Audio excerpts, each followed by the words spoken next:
Hi, ever wonder what it's like to work another profession or live in the underworld?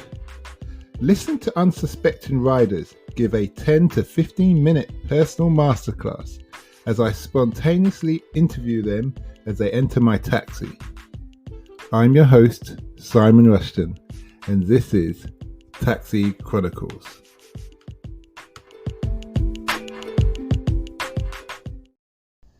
Morning. Yes, we're back with another rider, another story. Today we have Max. He's an avid fan of Formula One. I didn't find it that interesting, and I have to confess, I found it quite boring, but since he's been talking to me about it, he's found me quite hooked, and he's also a man of construction, myself being a site manager, so I think we're going to have quite a bit to talk about. He's a welder fabricator. So, Max, here you are. Cheers, Keys. Tell us about why do you love Formula One and what motivates you? Formula One is just better than football. That's the ins and outs of it. It's just more exciting. People say they go around in circles, but they go around circles at 200 miles an hour, risking their lives. Okay. And it's exciting. And like I said to you earlier, it's like if you was to go go-karting, never been go-karting, and you're only popping around the corners 30, 40 miles an hour, and you can realise what they're doing is like, it's much better than kicking a ball about. How long have you been into Formula One? Well, it's not just Formula One. I like MotoGP and bike racing as well, because I have a bike. Would you say that's fair to say they come hand in hand, really? Yeah, well, it's racing, isn't it? It's like, it's being on the edge. About the power, the technique. You're doing 200 miles an hour on your bike down the M2, in between cars, like you're risking your life, and it makes you feel alive. It makes you feel alive, though, doesn't it? Don't it make you feel alive? Like doing a 150, 160, clipping wing mirrors in between cars. Bosh. The world is going past in a nanosecond. That's it. Yeah. I remember those days, man. And then some R1 comes and passes you. I had two bikes. I had first one was a Tourer. Oh no! I know. You soon realised that was a mistake, didn't you? No, well, you know what it was? It's all about super sports, boy. I come back from my first tour, and I thought, I need to do something. You need to do something quite drastic. So I went and got on the bike. I got my license, and I was just going to go around town, really. The guy said, "You're too big for a moped." Oh, yeah. Yeah, so he said, so obviously I'm 18 stone. I think I was about 16 then. And he said, "We'll get the 600, and then once you get better, you can go and get a bigger bike." I ended up getting a Ninja after finally. What, a Ninja what? Is it X9? Kawasaki, I can't remember. Is it X10R? Basically, it's brand new. Right out of the shop. Yeah, it's brand new. Giz has got money. No, this is years ago, and it was from that place. It's $9,000. It was from that place in Vauxhall. Right. You know the old, it's gone now.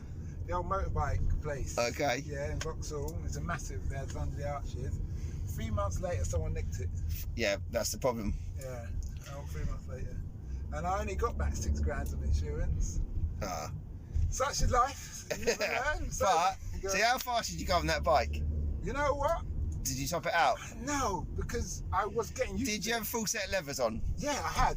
Okay, right, no, so... You know what? I crashed. Yeah. No, I did. Oh, fuck. What? I crashed one time. Yeah. I know this is meant to be your interview, but... No, it's yours now, love. I came off. I was coming over Vauxhall Bridge again, yeah, and going over to the North Nine Elms side. And I don't know what happened. Well, I suspect what happened later on. But next thing I knew, I'd come off, and the bike, I was, like a skimming stone. Yeah. I was boom, gliding, boom, going down the street, heading towards the bus and oncoming traffic, because that road's like 2 lanes either side, minus the bus lane. And I was heading towards this traffic, and I was like, "Fuck, what's happening?" And it's like, "You're having an accident." I said, "Yeah, really?" "Well, you better do something about it." "What?" "You got a bus and car, traffic coming towards you now, you're going straight for the thing." So, what do I do? And this was all going on in my mind, and it's like, fuck, do a commando roll. Yeah, do a commando. That was all out. And I did a commando commando roll, and I said, because you're going with the motion, but you rolled in motion, and then I just stood up, and I was like, and then some guy came up to me and goes, "You're right, you really flew," because as I was skimming along the ground like a skimming stone, I saw my bike, the Ninja, just going vroom, vroom, flying down the street. They spin round, yeah. So momentum on the wheels, mate, yeah. And I was thinking 9,000, 8,000, 7,000. The value was just coming down. That's probably why I only got 6 grand. Probably, right, yeah. I was just like, fuck it. But when the man goes, "You're right, you really flew," I went, "Mate, it's a one-time show." That happened. But later on, I took it back to the Vauxhall and I said, "Can you just check the bike? So you're a bit quite shaken up." Because I actually hit my head, but the helmet protected and the shoulder, and I had the full kit on. So you got to have the full kit on. Wear the full kit, the hip protector, the knee. Because I flew, I really, thank God I didn't get wrapped around the lamppost, but... Yeah, see, I said to you about all the full leathers. I wear the full leathers, but not on the work. The work commute I don't, because it's a bit of a fucking pain. But I do when I go out, because I have the knee sliders on the leathers, so I like to get my knee down when I go around corners. But you say about the good gear, when, well, I don't know, probably 12, 15 years ago, I bought a new helmet. I had a £50 helmet, and I bought, I'll splash out, get myself a £200 helmet, and I think that saved my life. I was only going through a little street in Whitstable, and I got knocked off by a car. He pulled out at me. I was footing through traffic. He pulled out at me, and I rolled over the bonnet, and then they carried on, and then crushed me underneath the car. Really? So yeah, I was stuck underneath the car. So all that was sticking out the front of the car underneath was my feet, and the car couldn't go any further because all of the weight of the car was on my helmet. So my new helmet I bought, it's holding up this whole car. So the fire engine had to come to lift the car up, and then the ambulance and that had to drag me out. Fucking hell, you're still here? Still here now. And I'm still doing 200 miles an hour on my fucking ZX6R. Well, 170 really, it tops out that, so it's a bit of a lie, but yeah, I'm still pushing the boundaries. It's something, mate, it's something. But, so wait a minute, didn't the driver think to stop once you was on your head? No, the only reason they stopped, I think, is because the wheels were off the ground. Really? Yeah. So he's trying to do a hit and run? No, they weren't a hit and run, they were just totally unaware. What helmet was it? It was a Shui. Yeah, I heard about it. I spent 500 quid on a Shui helmet. I had a couple of them, to be honest. And the reason why I spent that money, he said, "Listen, how many heads have you got?" And he goes, "Well, what would you can't replace it. So spend that money to be on the safe side." He said, "You can even afford to lose a hand, but you can't afford to lose an head. Because it's index." And I thought, fair enough. Here's 500. I'll take my money. What a good salesman. That was it. Yeah. How many heads have you got? Yeah. Do you want to protect it properly, or do you want to be a vegetable? That kind of thing. And that's the thing. Yeah. But so, what got you in? What did you start off loving first? Was it the motorbikes? Was it the motorbikes? 100% the motorbikes. When did you get your first bike? What age? 4.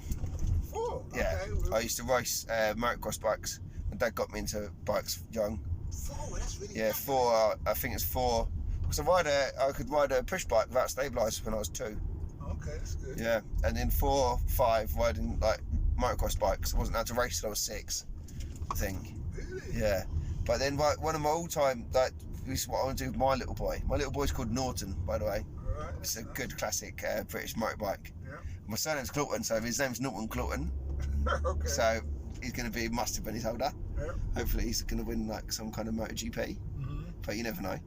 Yeah. But one of the best memories I have about bikes and being young is being at primary school and getting picked up by my dad on a super bike. Oh, yeah. Do you know what I mean? When you're that young, and then all the kids are around, and like I was getting picked up in the cars, and then your dad turns up on a loud bike. It looks like it does 1,000 miles an hour. Yeah. That's what gives me the love, I think. Yeah, even if another kid gets picked up in a Bentley, it still doesn't match a hyperbike. Get picked up in like a £2 million Bentley, whatever. It's like, but I'm going to get on this bike. Let's look at it. You're going to be able to, dangerous. Yeah, dangerous sex. Yeah, well, you don't think about sex when you're in primary school, really. But yeah, true. Yeah. You know what I'm thinking about? I'm thinking about these pictures of people riding racer bikes in Jamaica with girls on thongs on the back. Yeah. I think their butt cheeks vibrating. Yeah, I've seen them, don't I? Yeah. That's one way to sell a machine. Guaranteed sale. I can't You buy this bike, you will have that bird on the back in seconds. I haven't got the license, but I'll take the bike. Even if I just rev it every day. Listen, come and get on the back. Have you ever driven a Hayabusa? So I was going to get a Hayabusa. Yeah, well, yeah. No, I haven't. And my instructor said, you might as well go and hand your license into the police station. Yeah, now, it's just a straight line speed monster. Yeah, it's 200 miles an hour, isn't it? Yeah. And it's a beast. Yeah. But to me, for a man my size, and you're relatively my size, I think it's like ideal, because what I didn't like about the Ninja is like you're kind of... Oh, I love that. I love the fact that the bike's small and lightweight. Like a 600 is so small and I can chuck it about. Yeah, but and I like the cornering. Comfortability. I just don't. You don't. The thing is, if you're comfortable, you're not going to be fast. You're not going to be on the edge. You've got to feel uncomfortable to move around on a bike, to get on the pegs, to lean over, to pull yourself off the side of it. Like, you've got to be uncomfortable. Okay. If you feel comfortable, you're just going to be poodling along. But then, if you're uncomfortable, then trying to do the gear change and doing everything is going to be... You want things to be... Like I was taught about on those races, you know where they do that race in, was it not Wales or Devon or somewhere? They do it around this country. Isle of Man TT? Yeah. They talk about that smooth changing gear thing. Yeah. Don't you have to... I would have thought you'd have to be real comfortable and relaxed to be doing that. Well...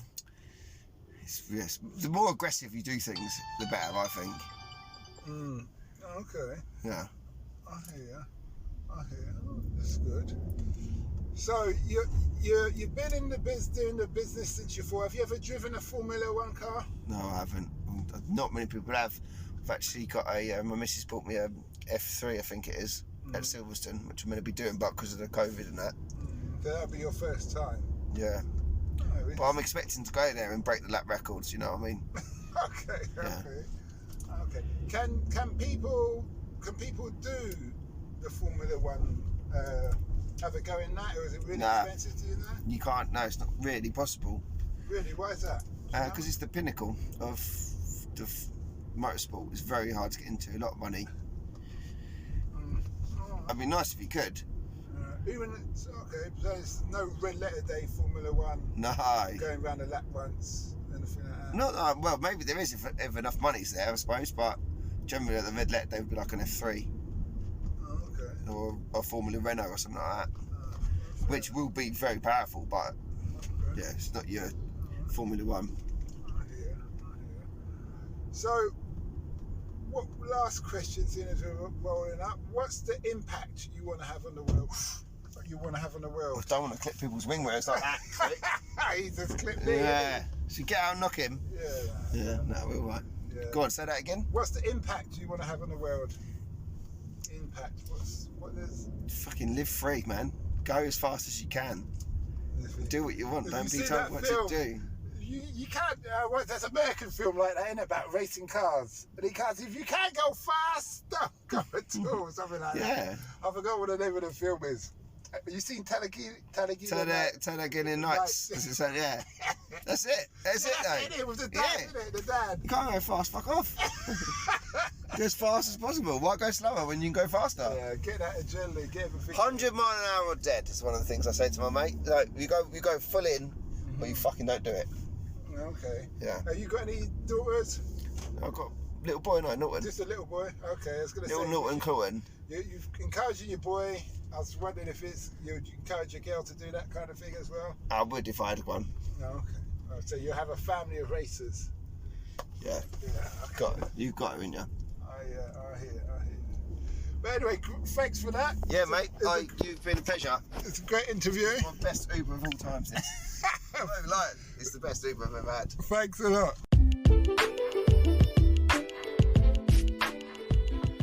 We hope you liked that interview.